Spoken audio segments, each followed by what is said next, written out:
Hey guys, welcome back to Acres and Acreage. Today we're going to talk about marketing and why marketing matters. We're going to talk about our marketing strategies, kind of how we've evolved since we've been doing this, and we're introducing social media into our marketing strategy, and kind of what we've seen with that so far in our limited bit of experimentation, and kind of how that's going.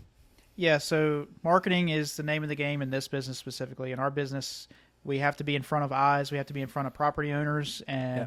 people in this business to be able to make things happen. So we have primarily, since we got started, been direct mail marketing. So this is a form of reaching out to property owners and having them come back to us with their interest. But now we've seen the writing on the wall throughout the direct mail marketing that we needed to expand out into other strategies, and that's what we're doing now. So Yep. today we're going to open up by talking about what we're doing right now, social media and SEO. And that's not something that we just now at the end of 2024 and Q4 got started, and we are already seeing some benefits of it, and we're looking forward to where it's going to go. So Yeah, and one more thing that I haven't talked to Ty a ton about, I kind of mentioned it. We're going to start doing some cold calling this quarter too, just to see if we can kind of up our numbers. One of my goals for 2025 was to dramatically increase our number of acquisitions for the business this year, and we don't feel like we can do it just doing direct mail, just because of the cost of the direct mail, until we can get some more income from some of our deals that we've got under contract right now. yep, yep. So we're going to talk about, like I said, why marketing matters. It's a visibility thing, like Ty said. In this business, you're not going to get deals unless you're sending offers one way or another. You have to be cold calling. You have to be sending mail. You have to have ads on social media. One way or another, you have to get your business in front of people and let them know what you do. And it's a trust thing too. If you just send somebody a letter that is a generic letter with no marketing, with no branding on it, and they don't know how to contact you other than, hey, this is my phone number, a lot of times that's a trust issue. We've had someone send us an email back and say, hey, why would I work with you? I can't even find you online. And that kind of told us, hey, we need a website, we need some social media, we need a place where people can actually look us up and they can say, hey, these guys are somebody I want to work with, or no, that guy has dark hair and a beard, I'm not working with him. Whatever the reason is, they need to be able to look at you and see, hey, these are some people I want to work with. They seem trustworthy. Right. So direct mail was a choice for us when we started because we both still work W-2 jobs. We didn't have the bandwidth to be able to sit in front of a phone all day and make calls or texts. And there's a lot of legalities now with text that are making it more difficult to do that anyways. So we chose direct mail because we did have the capital to invest, and that allowed it to work for us while we were working. And then when people had interest, they would give us a call. And that was enough for us to get several deals. We did get some deals from that. And we did change our marketing piece with our mail, our actual mail piece, and we are continuing to change it. But like Philip said, we had more than one person reach out, and we could tell that there was an element of trust that was lacking. And we knew, and we still know, that we are not the only people sending mail to these property owners. So we have to do something that differentiates us. Well, when most of our competition is sending those generic letters, if we just have something to elevate over them in one way or the other, that separates us. So we're not the only ones that have a website, but that was something that we were lacking. So to get on the level of those guys, we had to implement a website. Right. And then social media is following after that. So we've spent a lot of money on direct mail marketing as it sits now, and we're planning on ramping that up. But for us to gain that edge, we knew we had to do something. So we went ahead and we got linked up at a networking event that we attend, a real estate mastermind local to us. We attend it twice a month. We got linked up with the marketing agency, and after sitting down talking to him, he built us out a website. The website looks fantastic, and we've started pushing some social media ads with him as well, which we'll go over that here more in a second. And that's already, we haven't closed any deals from it yet, but we already have enough data to start tracking what it's costing to get those leads in the door. Yeah. And we probably need to see if we can get Colson on one of these with us, just to talk about just marketing in general, not necessarily marketing strategy for a land business, but how he sees marketing helping what we're doing here. We'll see if we can get him on the hook for that at some point in the future. But Right. I guess that leads us right into social media. We have recently started social media. I guess we started November. December, I guess we kind of fell off a little bit because of the holidays, and Colson's got us getting ready to record some new ads. He's been asking for about a month, and with the holidays and illnesses, we haven't been able to get those to him. But social media is kind of going to be at the forefront. I wouldn't say the forefront, but it's going to be a secondary strategy to our direct mail for the foreseeable future. Right. A thing that we're pushing to do, or what we're pushing for, is to make our brand known when we turn the faucet off. So when I'm saying that, when you're thinking about your business, if you're using direct mail marketing, that is a faucet. When you turn that on, you're going to get leads that come in the door, and when you turn it off, you're going to get this slow trickle of leads that's set on their kitchen table for a year, and they finally decide to call. That has actively happened for us. We're getting ready to close the deal January 17th that happened. But for the most part, when you stop mailing, we sent our last bit of mail out for 2024 in November, and it has been very slow on the mail side of things.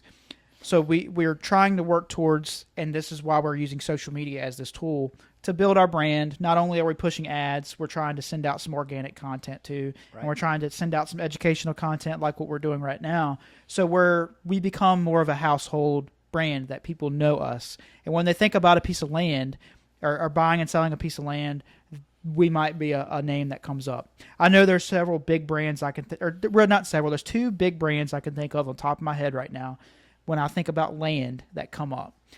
I'm not going to mention those in this video, but I'm sure you probably could think of a couple too.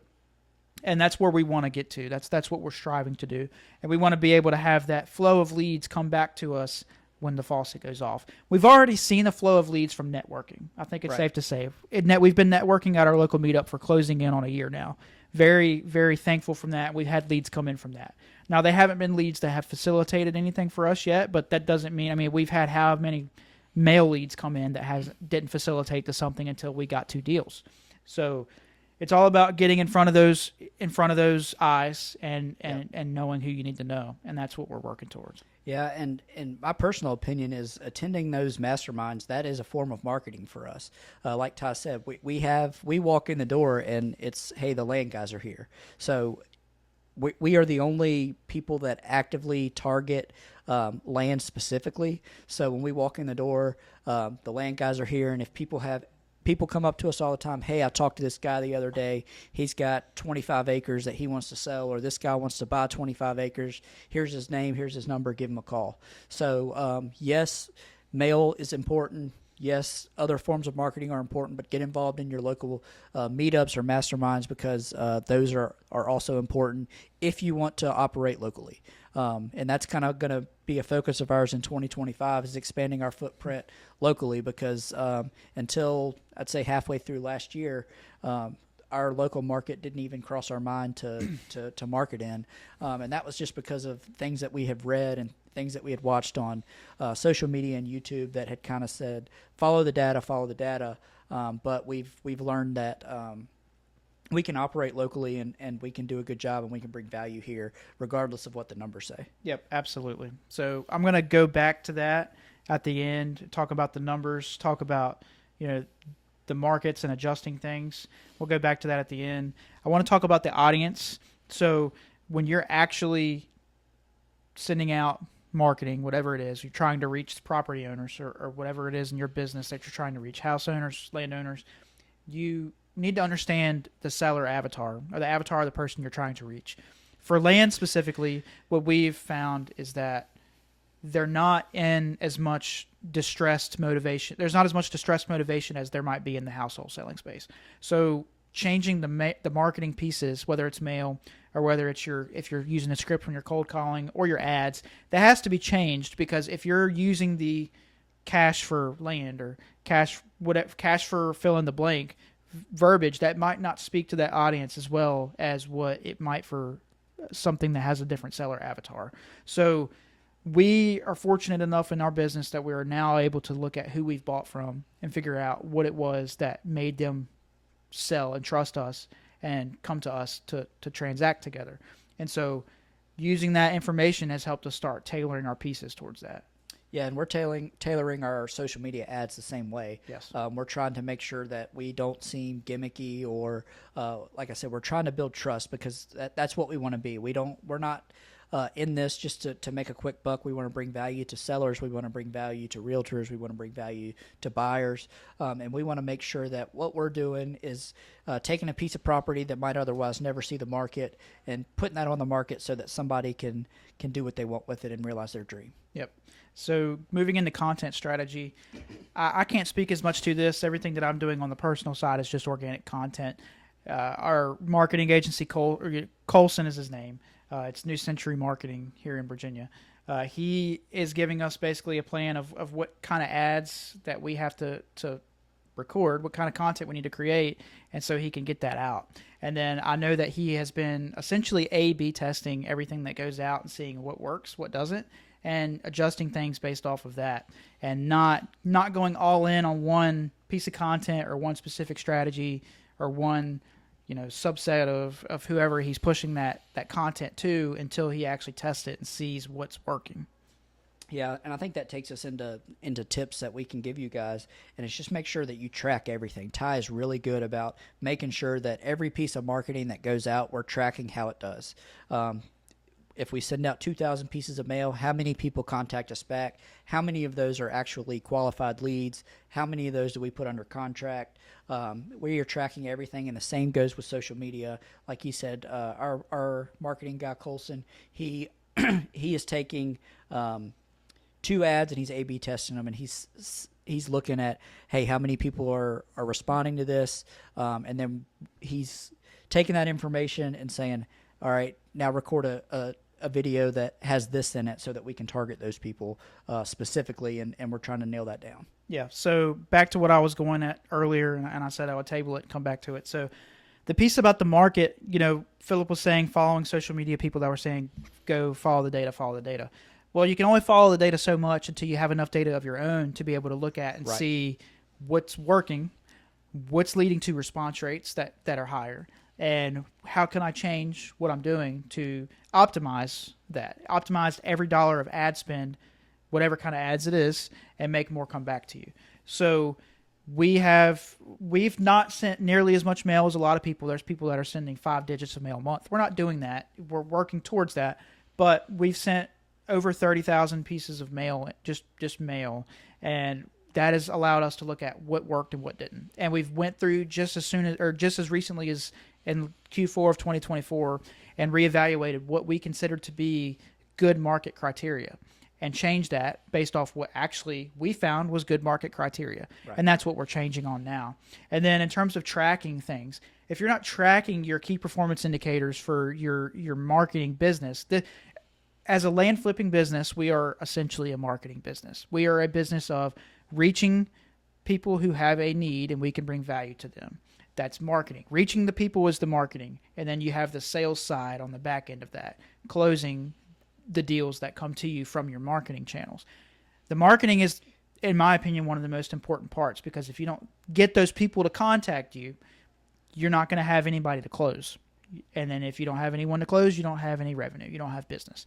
So tracking things as simple as your cost per lead, your close rates, literally your cost per lead and your close rate is going to tell you more than what I've heard some people on podcasts don't track their KPIs. And I'm just sitting there thinking, we were able to put a plan together just last week to 5X our business. And that's our next goal is to 5X what we've done already. And without having data there to say this is what we need right now to do that, then your 5X plan is just basically out of thin air. You're just making it up. Yeah, and back to what Ty said about how much mail we've sent, and it's not near as much as a lot of people on social media are saying.